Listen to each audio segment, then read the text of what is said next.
Now that is your curtain raiser. Good evening. Welcome to the big question on NDTV Profit. I'm Vikram Oza. Today we begin with the rumbling of popcorn machines, the buzz at ticket counters, and a question that has been asked all the way from Juhu to Jamshedpur. Is Bollywood finally bouncing back? Let's start with the numbers that have everyone talking. Dhurandhar, this film that's starring Ranveer Singh, hasn't just performed, it has annihilated records. Over 450 crore rupees net in India, around 639 crore rupees worldwide. And a second weekend that has redefined the phrase box office longevity. Yes, that includes the title for the highest ever second weekend for an Indian film. And that title is going to Dhurandhar. So audiences have queued up so long. Now theatres have added midnight shows on demand. These aren't ordinary figures. These are landmark performances in a year that was starving for this. But here's the kicker. Dhurandhar is, well, if you look at it as a film, not an isolated story. Yet there are few and far between. It's part of a mixed but intriguing tapestry for the year 2025. Across Indian cinema, the top 10 films have accounted for over 1/3 of the total box office revenue. With titles like Kantara, Legend, Chapter 1, then there is Chava, there is Sayyara, Coolie. All of these have drawn strong global earnings. Dhurandhar has currently now taken that position firmly in that elite league, clutching eyeballs and wallets alike. So on paper, 2025 looks like a year where big films have worked. But here's the counter current. Industry insiders, also exhibitors, they're saying that big headline numbers are hiding some deeper structural issues. Despite a reported 27% rise in box office collections this year, the executives in Bollywood remain quite nervous. They're arguing that growth is uneven, that elite audiences are not returning in full force, and that Hindi films are still getting overshadowed by regional and non-Hindi content in the overall box office share. And while blockbusters are selling these tickets, the back end shows a very different story. The question is if big films are the rallying cry, which they seem to be right now, especially when you talk about Dhurandhar, then these corporate deals around them, they seem to be the caution sign. Look at Karan Johar's Dharma Productions. Dharma has sold 50% of its stake to Adar Poonawalla for about 1,000 crore rupees, which is a seismic shift for one of Bollywood's most storied families. Saregama, again, media reports talking about Saregama India investing 325 crore rupees to take a significant stake in Sanjay Leela Bhansali's production house, and that secures exclusive music rights, also a route to majority ownership by the year 2030 in this production house. So these are not just business transactions. These are legacy houses. They are monetizing the crown jewels, as it were, amidst all the uncertainty around Bollywood. So it suggests that even as audiences are showing up for the big spectacles, the studios, on their part, are hedging their bets. They're diversifying their revenue, they're sharing their risk, and they're perhaps even redefining what it means to be a Bollywood powerhouse in this era of OTT. So tonight, we're asking an important question. Is Dhurandhar just a blockbuster moment? Does it mark the comeback of Bollywood? Is it a real turning point where we're seeing a revival of theatrical cinema? Or is the industry still in a sort of survival mode, driven by these tentpole films, the corporate tie-ups that we're talking about, and indeed OTT economics? Let's take this up with our panel and unpack whether theatre seats are filling simply because of good stories that are told well, or is there more to it than what meets the eye? And joining us on the big question is a great panel. Let me introduce you to them. Film trade analyst Komal Nata will be with us. Manoj Desai is also part of our panel tonight, executive producer at G7 Multiplex, and that runs the iconic cinemas like Gaiety, Galaxy and Maratha Mandir. And we have Akshay Rathi joining us, director at Ashirwad Theatres. Good to have you as always, Akshay. And Shobhit Singhal, research analyst at Anand Rathi Institutional Equities, is also with us. But Akshay, if I can come to you first, you know, this kind of second week blitz that we've seen, it begs the question with Dhurandhar whether this word of mouth over hype is really drawing audiences into theatres right now. So it seems like we're falling back on an old formula. But what does it really mean for, you know, Hindi cinema and Bollywood right now if Dhurandhar is setting a trend, if at all it is? I mean, Vikram, it absolutely is setting a trend. And I think what you're witnessing right now is not just word of mouth or hype, it's literally FOMO at the cinemas, right? At the box office. We're literally seeing a scenario where over weekends, cinemas have been absolutely house full, shows are being added at unprecedented hours, and people are turning up in unbelievable numbers to come and consume this film. Now, here's the thing, and Komalji and Manojji would probably back me up on this on the day of the movie's release, right, where it grossed something around a 26 to a 28 crores, I don't think it had the kind of momentum that it continued to start picking up from Saturday. So till then, there was just the hype around the cast, the phenomenal promo, the great music. But what took over from Saturday, backing that hype, was some incredible word of mouth. And when the two come in together, that's when history is made at the box office, like we've witnessed with a lot of films in the recent past, whether it's Gadar, whether it's Pathan, Jawan, or Animal, or Chava earlier this year, Sayara for that matter. So it's that lethal mix that really creates magic. And I think it's a reminder to all of us that building great projects, setting up a phenomenal cast, giving it scale is one thing, but ultimately it's a tale told in a phenomenally engaging manner that brings people to cinemas in big numbers. And every time that's happened, people have come. Do you agree with this? That every time it has happened, people have thronged to cinema halls. Of course, COVID was an entirely different picture, and we've debated a lot about whether audiences are going to go back. But since OTTs have become so big for us, I come across so many people who are going to wait even for a Dhurandhar to hit OTT platforms. Is that something that is still likely to happen and still like an overhang on Bollywood right now, which has to kind of rise to its feet because it has so much to compete with right now from non-Hindi cinema? Komal. We'll see. Sorry, I was just Acha. turning that to Komal just to get his perspective. Okay. See, first things first, I think in my entire career, and I would think that people who entered the film industry before me, I think even they would vouch for this, that we have never seen this kind of collections in the second week. When does this happen? When second week is better than the first week? If a film has opened small, so say the first week was of 6 crores, the second week could be of 7 crore because word of mouth. But for a film that collected 190 crore in the first week, for it to collect 200 crore plus in the second week is unprecedented.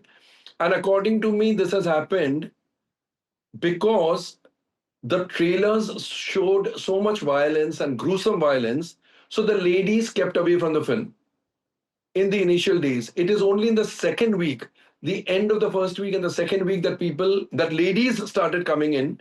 Women folk came in such huge numbers that the film is recording better collections in the second week than in the first week. And the first week itself was a record breaking figure. So that is the real reason. And as for your question about that OTT opposition will always remain. We cannot wish it away. And there will be a section of the audience which will say, let the film come on OTT, we'll watch it, we will not spend money, we will not go to the cinema. So that cannot be wished away, that cannot be erased. I mean, that is there for us, for everybody to compete with. But having said that, in Dhurandhar, in the case of Dhurandhar, such large numbers of people are watching the film, and there are many who are repeating the film. I know of people who have repeated it in a matter of less than 14 days. Today is the 14th day. They've already seen it twice and thrice. So it has tremendous repeat value. And of course, there will be a section of the audience which will wait for it to come on OTT, and they will not go to the cinemas, whatever the carrot. I mean, even if it is as outstanding cinema as Dhurandhar, they just have decided not to go to the cinemas. So you can't help that. You've got to live with that.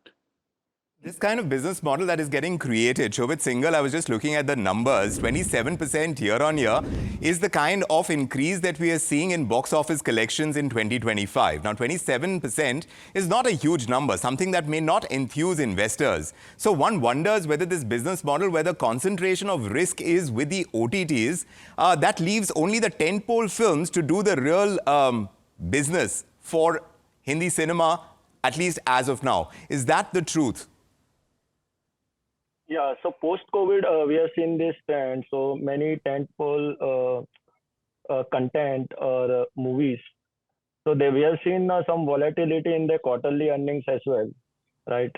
So this quarter we had Kantara and we had Dhurandhar, right? And Sayyara was a surprise. But you never know in Q4. So though there is a good pipeline, but you never know that which content will do good. Yes. So pre-COVID, we used to see around PVR or Inox occupancy plus 30% kind of occupancy. But post-COVID, we have seen that it has come down to around 20 to 28%, depending on the content in the quarterly, right? So, we believe that this trend will continue, and we have seen the derating of the stock as well. So going forward as well, we don't see much on the upgrading of the stock, and this volatility will continue going forward as well. So you are seeing volatility right now. So Dhurandhar can't really be setting the absolute trend. We need many more of these to call it that kind of build-up. So Manoj Desai, when I'm looking at these cinema halls, opening up the cinema houses for Dhurandhar to be exhibited at times after midnight, is that a radical change, you think? Or is this something that you see coming more of? Because it's really going to decide whether Bollywood can come out of the lull that it has been in. Manoj Desai. I think so. Let me explain in this way that I have all three theaters. There is Getty Galaxy of more than 1,000, and Maratha Mandir Cinema is 1,264 seats. And they are all going full, houseful. The reason is behind that is clear cut that people wants to see on a big screen with lot of we can say with lot of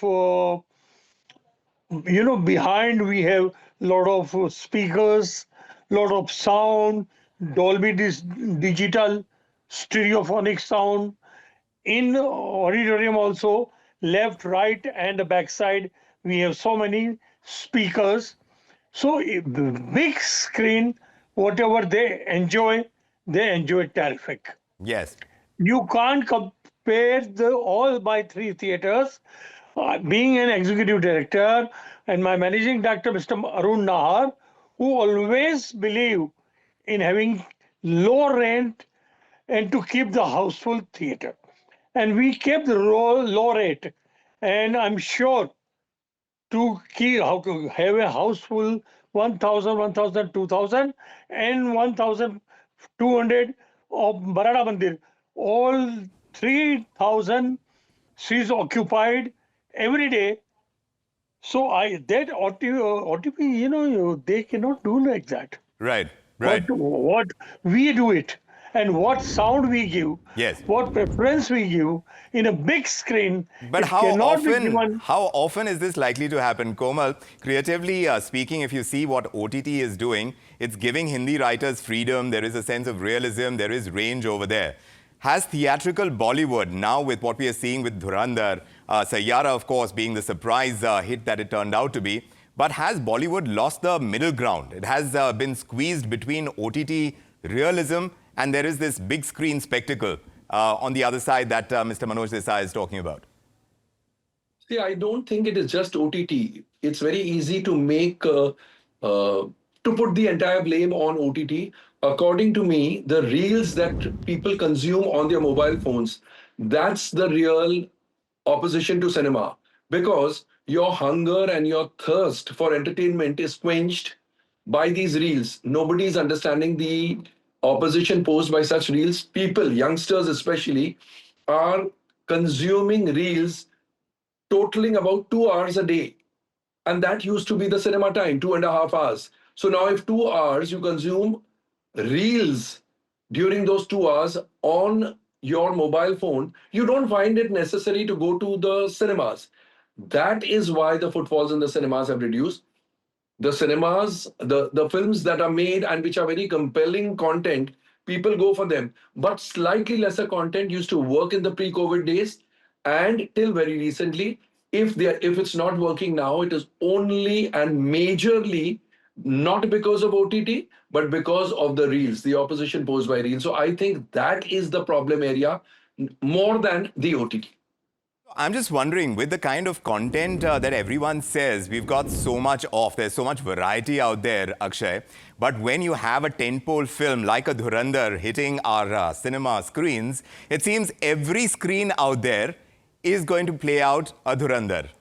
What does that mean? Because there are these short windows that films like these have as well. We're talking about a second week, but there are these small windows of, the kind of success, whether or not it is going to be determined by that. And then, of course, it goes to OTT. But having shrunk that window, does that mean that some of that discovery that happens with the smaller films gets restricted, and the diversification that we need in our cinema halls, that gets restricted too, which is why then Bollywood doesn't get that kind of expanse? See, Vikram, the programming that happens for films, whether it's these, unprecedented number of shows that Dhurandhar has got, or maybe a lesser number of shows that another film gets. Very honestly, it's not any of us exhibitors or distributors or producers who determine it. The only entity that decides how many shows a cinema will have is actually, in the true sense, the audience. Because the programming of cinemas is done on the basis of the law of demand and supply. So today, a Dhurandhar may have a huge number of screens, but with the kind of advance bookings that an Avatar will have on the coming Friday, or the week after that for a Tu Meri Main Tera, that is what will really determine how programming happens. And obviously, every cinema there is, and especially the ones that are listed on the exchange, like a PVR or like a Movie Max, they are responsible to their shareholders as well, right? And the ultimate job that we are ultimately in a business where we are trying to serve an audience, but also our shareholders and our investors. And so ensuring that the revenues are really magnified and optimized only happens based on the law of demand and supply. And there are enough in more cases, Vikram, where you have small films, whether it's a Lapata Ladies, whether it's a 12th Fail, which may be open small, but bases the traction that they got from the audience, the showcasing got much bigger. We've seen a scenario of a film like the Kashmir Files, which opened with some 250 cinemas on day one. By day two, it was 500. By day three, it was 1,000 cinemas. And by the second week, it was running in 2,000 cinemas. And the word of mouth in this age of social media, where the globe is shrunk so much, Yes. where connectivity, the word of mouth is so rapid. I don't think it takes too long for a good film to really capture people's imagination and go places. So it doesn't take too long, but indeed, now with the kind of social media access that everyone has, there is that kind of ability to tell everyone whether a film is good or not. There are so many people giving their critiques, and Shobit, that begs the question as well. Now, production houses, they rely heavily on pre-sales to OTT. Music rights, satellite deals, all of that de-risks many kinds of cinema. And that really leads us to OTT shifting Bollywood from that hit-driven model that we've had. Yes, that discovery does happen, and suddenly you'll find smaller films also becoming big. But does that move the model from what was, driven by hits to what is more driven by balance sheets when you talk about how OTTs approach films?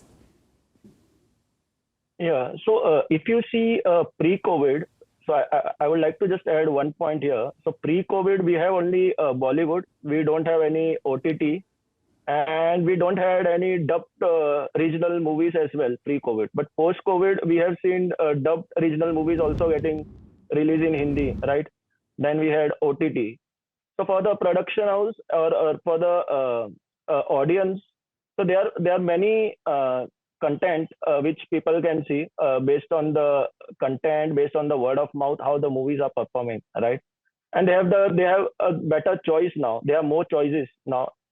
And if you see OTT, so OTT which used to sign every movie 2 years, 3 years back, now they have cutted their budget. So now they are not signing all the movies on the Bollywood front.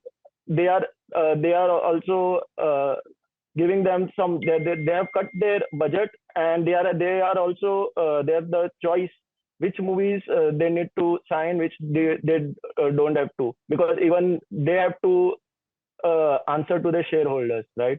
So we don't see that all the Bollywood, all the movies will be getting released on the OTT. So absolutely, but so now going forward as well.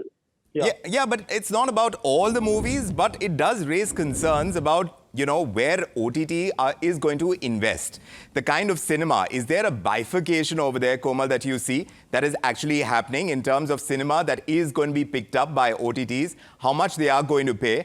And in that sense, does it, if you are able to understand that this is what OTT gets and this is about cutting down your risks, then are filmmakers going to take that much less of a risk with the kind of scripts that they go with? Does it kind of shrink the kind of, the large screen canvas that many filmmakers would want to be able to express what they want to? So then you kind of get restricted by the kind of formulaic cinema that has been a thing of the past. Is OTT doing that? I don't think OTT is restrictive in that sense, but I would interpret this in a bit differently. Because OTT has become such a major source of revenue, producers have stopped working as hard as they used to. Because for the star cast films, it's easy to break even on the table. It's very easy that you invest so much and you are assured that from satellite and from OTT, from music, you will get this much. So your risk is actually only 1/4 of your total expenditure or your total cost. That is causing the quality of films to go down. As for OTT, I think almost all the OTT platforms work on the same formula. What clicks with the audience at the box office is what they back, because there is no other formula they understand. That is why there are clauses that if it does this much, we will pay this price. If it does 20 crore more than this, then we will increase the price by about 10% or 5% or whatever, 20 crore or 30 crore or 40 crore more. So they are basing all their pricing on box office. And that is why I don't call them very restrictive. I call the mindset of the producers who have realized that it's a very paying platform, and therefore they are working less hard, which is why the quality of films is falling. So when the quality of films is falling at a time like this, Shobit Singhal, I'm just wondering if you can help us understand the phenomenon that we are seeing, where a Dharma is giving up 50% stake to a corporate. Saregama is picking up a stake right now as well in a Sanjay Leela Bhansali. Explain to us that trend, because if things were looking so positive and upbeat for Hindi cinema right now, why are we seeing the stake sales? On the Bollywood side, so if you see earlier mid-budget movies used to do good, right? But post-COVID, we have seen that even the mid-budget movies, from out of 100%, only 20-30% which kick to the audience only does good, right? Irrespective of the star cast, irrespective of the budget, irrespective of the producer. Earlier, pre-COVID, people used to go for the star cast, right? But post-COVID, that scenario has changed. Now the content has become king. The word of mouth, the reviews, which the content is good, it's spread, and the movies are doing good. So we have seen from the likes of Kantara, right? Kantara first, it made out of a budget of just 20 crores, but when the reviews was good, the word of mouth spread. That movie, 20 crore budget movie, has done around 300 kind of. Yes, certainly. So that's what right? I'm saying, that if you're getting this kind of revenue from some of these firms, which are in recent times, though of course we haven't had so many of them, but if that is the normal trend that we are following, then why are we seeing stake sales? Komal Nata, you want to take that on? Or Akshay? Akshay? So, Vikram, if you look at the timing of when this has happened, right, over the last couple of years, there's been a serious consolidation of studios that were at play till now. So, there used to be Disney and Foxstar, which were different entities. They've merged. Sony used to be a regular studio backing a lot of films. That has ceased to happen. If you look at it, Viacom was another entity that used to back so many films. That has, become a part of the Geo Disney juggernaut. So basically, the phasing out and the consolidation of studios has resulted in a lot of producers trying to start finding new avenues for financing their films. What they've also realized that the game is really about valuation and the ownership of IP, which can only happen if they invest their money and start creating assets of intellectual property rights. So it's basically because the playground has changed entirely. The kind of entities that were a part of the ecosystem, which have consolidated, or some of them that have moved out of the ecosystem entirely, that has resulted in some of these production houses in towards start seeking financing. So it started with Maddock back in the day, which is Dinesh Vichan's company that Jio invested into and took a majority stake in. The Dharma deal that happened with Mr. Agar Poonawalla, of course, happened. We are looking at what's happening with Mr. Sanjay Leela Bhansali, and there are conversations around various other premium production houses that are seeking investments in stake sales to be able to finance themselves and play the game of IP ownership by themselves, rather than having to rely on any external studio, many of which aren't even around anymore. So this is a corporate kind of move, and it's working out as far as the landscape is concerned. But this is where we're landing tonight. Dhurandhar is proving one thing beyond doubt. When Bollywood is delivering scale, conviction, and storytelling that feels like an event, then audiences are showing up, and they're showing up in force. And theatres can fill, buzz can build, and word of mouth does travel. But tonight's discussion is also making it quite clear that this is not a simple comeback story. The rise of OTT has permanently changed viewing habits. It's shortening theatrical windows. It's forcing studios to rethink risk as well. That's why even as box office numbers climb, legacy film houses are bringing in the corporate partners. They're monetizing IP and they're sharing control. So maybe this isn't quite a revival yet. It is definitely a reset. My thanks to Komal Nata, Manoj Desai, Akshay Rathi and Shobit Singhal. Thank you very much for joining us with your perspective on the big question tonight. And that's where we are wrapping it up. But of course, we will keep asking the questions. In the world of entertainment, there are so many that are coming up. Bollywood is watched so keenly. And indeed, what questions rise as we move along with the big releases? We'll keep looking for answers. For the moment, from me, Vikram Oza, and the entire team, good evening.